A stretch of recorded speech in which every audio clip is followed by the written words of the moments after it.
What's up everyone, Scott the TroutHammer here, back with another top 5 video for you guys. Now this one I'm actually going to switch up a little bit. Now if you guys haven't seen my other top 5 lures videos, I'll put a link for it up here in this corner. So like I said, this one I'm actually going to mix up a little bit. So I get asked a lot, what are my favorite baits for different species? So I'm going to start including baits into these top 5 series videos. And we're going to start off with the #1 fish that I fish for, the one that I get asked about the most, trout bait. But before we talk about any of these baits I'm going to list here, if you guys are new to the channel, if you guys haven't already, go ahead and hit that subscribe button down there, notify bell next to it, and click all notifications so you guys will be the first to see all the great content that's going to come from this channel. Yep, you saw me. There you go, guys.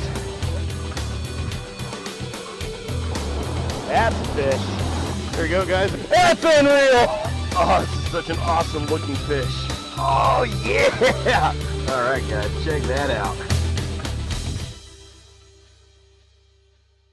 So I guess I need to start actually by differentiating the two, because a lot of people confuse lures for bait, surprisingly, even with some of the things that are going to be in this list. If you guys haven't yet seen my top 5 trout fishing lures video, which would really surprise me because it's the second most viewed video that I've made, I'll put a link for it at the top of the description. But yeah, differentiating between bait and lures. So lures I classify as anything that you move, anything that the cadence you have toward the fish is on a retrieve. You're either jigging it, you're swimming it toward you, you're popping it on the surface, anything sort of along those lines is a lure. Bait is anything that you intend to leave in the water suspended in some way, whether it be on the top, in the middle, or on the bottom, in order to draw the fish in, more so out of hunger than out of a reaction. If you're bringing in a lure, you can still get fish to hit because they're hungry, but most of the time you're doing a reaction style fishing where you're getting the fish to strike at it because of something that's in their face, they don't like it, they want to hit it to get rid of it. Which, yes, is still possible with trout. So you really need the active fish to be lure fishing. The fish have to be willing to chase something down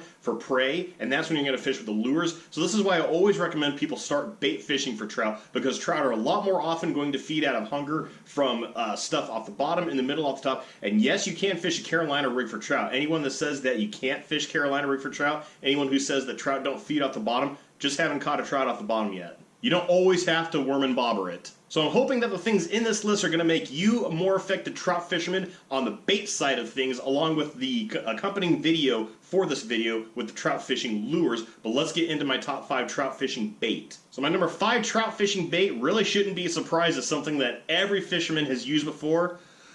Good old-fashioned Nightcrawler. So I will start this selection in the list by saying the best part about a Nightcrawler is also the worst part about a Nightcrawler. The best part about a Nightcrawler is every fish in the water eats worms, whether it be carp, catfish, bass, trout, crappie, any sort of fish species will eat a worm in the water. That's also the worst thing about it, is because any fish species will eat a worm. So if you're specifically trying to catch trout, you can also have competition from bluegill, from crappie, even turtles will come up and try to take the worm. If you're fishing really light line and you happen to catch a carp, I mean, strap yourself in and enjoy the ride. But yeah, that's one of the reasons why it's such an effective bait, because everything eats it. It's guaranteed to catch fish. I don't really need to go too far into it because everyone should have fished a worm by now, but just the different presentations that I would use a Nightcrawler for with trout is either Carolina rig fishing it directly off the bottom or underneath the bobber. But the way I recommend that you rig up a Nightcrawler on a hook, and I'm not going to do it just because I don't want to get my hands dirty, is with a bait holder hook. So a worm that size, I'd recommend either cutting it down to like a quarter the size of what it was, but you can use the whole Nightcrawler. I have caught fish that had whole Nightcrawlers in their mouths, and they're only trout that were maybe like 12 inches long. But what you want to do with that bait holder is you want to get part of the worm on it, and you actually want to wrap the worm around the shank of the hook, and then put another part of the worm on the hook, bring it back down to the shank, wrap it around a few times. That's how you're going to get the whole worm to stay on there. But you want to leave enough of the head and the tail to move independently, because fish are going to look for that action in the water to go, oh, look, you know, easy food. So yeah, like I said, don't need to go too far into it. However, if you're interested in an artificial alternative, Gulp makes these Nightcrawler, these things that are basically just like, they're kind of spongy, like sausage things that, I mean, they actually do kind of smell like a worm. They'll last a lot longer than the actual worms, I mean, that's for sure. You can choose your size a lot easier. But from experience, everything that I intended to catch with a Nightcrawler, I have caught with this stuff. And it doesn't stink up your tackle bag if you leave it in there. My number 4 trout fishing bait is kind of going to come from the same vein as the Nightcrawler in that, well, I'll explain, but I'll show you guys first. It is sweet corn. So I mean, being a fisherman who loves to fish for every carp species and will carry stuff like this, I mean, I carry one of these in my tackle bag just in case I want to fish for carp, or if I know the trout are only going to bite on corn. I have had times like that before. Bring a variety because the trout can be picky. But like I said with the Nightcrawler, the best thing about corn is also the worst thing about corn, is everything eats this stuff. So if you're trying to catch trout, you're going to have competition from other fish species and turtles trying to eat this. But the two reasons why I put corn higher up on this list, one is the smaller size with the kernels. It's a lot easier to choose your own size of presentation. You can put as many as you want on a hook for a larger fish, or only one on a tiny hook for smaller fish. But the portability is a lot better, like I said, leaving something like this in my tackle bag to open up whenever I need to. And the corn, again, the same two presentations, is either Carolina rig sitting it flat dead on the bottom or underneath a bobber. And again, if you're looking for an artificial alternative, Gulp makes these corn things that are sort of like, they're kind of like well, something else that's going to be on this list. But it smells like corn, it fools the fish, it lasts a lot longer, and it's reusable. This stuff is pretty durable, and if you go a whole day fishing and don't catch anything, you can remove the stuff off the hook, put it back in here, get that scent back on it, and then use it again. And same benefit as the Gulp Nightcrawler, lasts a lot longer and doesn't stink up your tackle bag. My number 3 trout fishing bait is something that longtime viewers on this channel have seen me use a million times. It's one of my favorite things to use for fishing at all, is the Berkley Power Bait Crappie Nibbles. So these things are these little tiny marshmallows. So, you see they're just little tiny marshmallows like that. Not like the trout marshmallows that float. These things won't float, but these things leave a pretty thick cloud of scent in the water when you move them. Which is why if you go through and watch a lot of the other videos on this channel, you'll see me running them like this on a lure, sort of on that hook. It doesn't interfere with the action of the lure at all, but it adds that bait-like scent to the lure, just something extra to draw the fish in. Something really you should do if you're fishing a really pressured location. But we're here to talk about bait, not lures. So fishing this as bait, this is something where you can fish this like everything else, or Carolina rig off, dead on the bottom, or fishing it underneath the bobber, something I use a lot with this. But the most effective presentation, if the fishing is as tough as you can imagine, fish are just lazy, they're so picky, they're not wanting to go for anything. A lot of times what they're looking for is a natural, slow fall of something small. A lot of times you'll see panfish schooled up underneath bushes or low-hanging branches, and they're just sitting there waiting for bugs or grubs to fall off of the branches, fall in the water for an easy meal. That's where you pull out the crappie nibbles and run this on just like a single size 8 mosquito hook or size 8 octopus hook, and put 1 or 2 on the hook itself, and just no weight at all. Just sit there and flip it out in the water. That slow fall triggers them into eating. And this definitely, out of all the baits that are either on this list, baits that I've used before, or lure enhancement that I've used before, this stuff is the only one that the longer it's in the water, the more effective it is. Like I said, this stuff leaves a pretty strong cloud of scent in the water. It breaks down pretty slow. It'll stay on a lure. It'll last on a lure for a good long time if you're using it on a retrieving lure. But you'll notice if you fish it the way like I just recommended, just like a couple small pieces on a small hook, and just let it slow fall, if you get it down near the bottom and then twitch it up, you'll see this huge cloud just out, and that's just the scent cloud that this thing leaves in its wake. And that is definitely more of a bait presentation than a lure presentation, which is why this still sort of fits in that category even if you moved it. But yeah, these things are, I mean, this is one of the things that I do not leave the house without if I'm going fishing. It's something that I recommend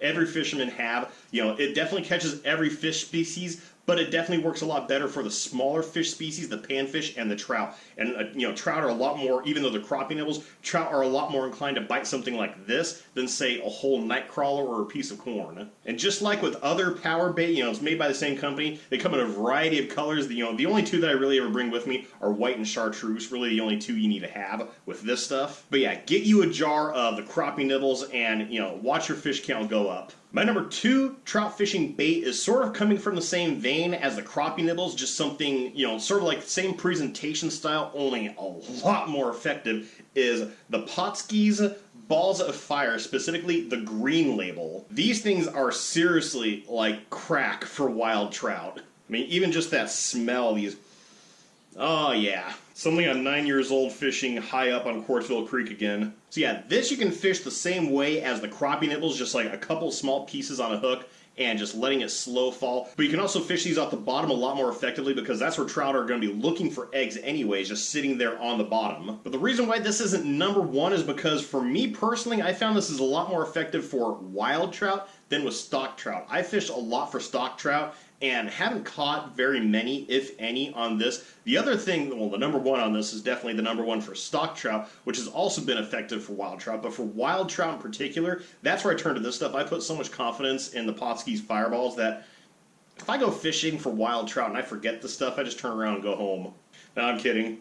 Or am I? However, if you want to go for stock trout with this stuff, you definitely have to find the current. That's either going to be the inlet, or if you can find where the moving water is, and try to get this in a way where it's going to move in the water. That's going to be the most natural presentation trout are looking for something like this. So I'm not going to touch these also just because I don't want to get my hands dirty, but they're these little tiny salmon egg imitations, but they smell exactly like salmon and trout roe. Speaking of which, I did take a jar and make some spawn bags out of them, try out for some artificial roe for salmon fishing here coming up in a couple weeks. So yeah, like I said, that's definitely more for the wild trout presentation, which is why it's my number two. I know not a lot of people are willing to travel up to the high mountain streams like I do to go for some wild trout. You know, hour and a half of travel one way for 2 minutes of fishing, hour and a half travel back. But if you're going to stay local and you're going for stock trout, that's where this number one comes in. And my number one trout fishing bait really shouldn't be any surprise at all, is the Berkley power bait. Now, I'm not differentiating between the two, so I'm just saying, you know, it's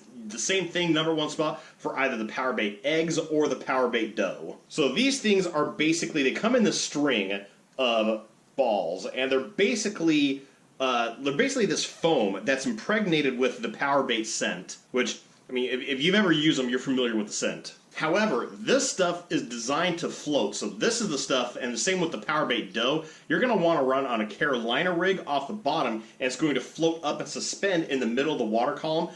But the versatility with that is you can choose how high or how low, depending on the length of your leader, this stuff fishes. So you don't have to fish it just off the bottom or, you know, somewhere close to the top like you would with a bobber. You can go with a really short leader and fish it really close to the bottom, or go with a really long leader. Sometimes in the winter, I'll fish this stuff with a 7-foot leader to get it to float up near the top where the trout are going to be during the winter when the water is real cold on the surface. So yeah, the way you rig this up is you just take a couple of balls off, you know, whether it be, depends on the size of hook you're going to use. So if you're using a size, I don't know, 8 to 6 hook, you probably only want to use 1, maybe 2 balls. You know, size 4 to a size 2 hook, that's when you want to definitely use a minimum of 2, maybe 3, but you can also go with a larger presentation with 3 balls or even 4 balls if you're going for bigger trout like brood trout. But then with the dough, I mean, it's exactly like I just described. It's a dough. It's this little pasty stuff inside, and what you do is you sort of dig some out with your finger, you know, the size you're going to need, and you roll it up in your hands.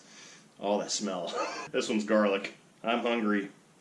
Is it worth it? No, I want to fish with this stuff. But yeah, that allows you to pick the size of presentation you're going to use. That's the nice thing about this stuff versus the power bait eggs, is because you can choose your own size, but also you can run this stuff on a greater variety of hooks, whereas the power bait eggs, you'd probably only be able to run those on a mosquito hook, octopus hook, bait holder hook, what have you. You can still run this stuff on those hooks, but you can also run these off treble hooks, and your hookup ratio on trout is going to skyrocket if you use a treble hook. 2 recommendations using this stuff, though. If you're going to use a treble hook, leave 1 hook point exposed. It'll still stay on the hook just fine, but your hookup ratio will be so much higher. Plus, as I've experimented with, you can put one of these on that hook point that's exposed for a little extra scent and a slightly different presentation. Something the trout haven't seen before, something they're going to get real curious about. But with the dough, if you're going to use this stuff as bait, you're going to want to mask the human scent. If you don't have one that's got a garlic scent on it anyway, or if you don't have one that has a really strong scent attached to, like a, you know, they have the hatchery pellet formula, which is kind of cheating, but I mean, it's stock trout. But they also have a nymph scented one, which is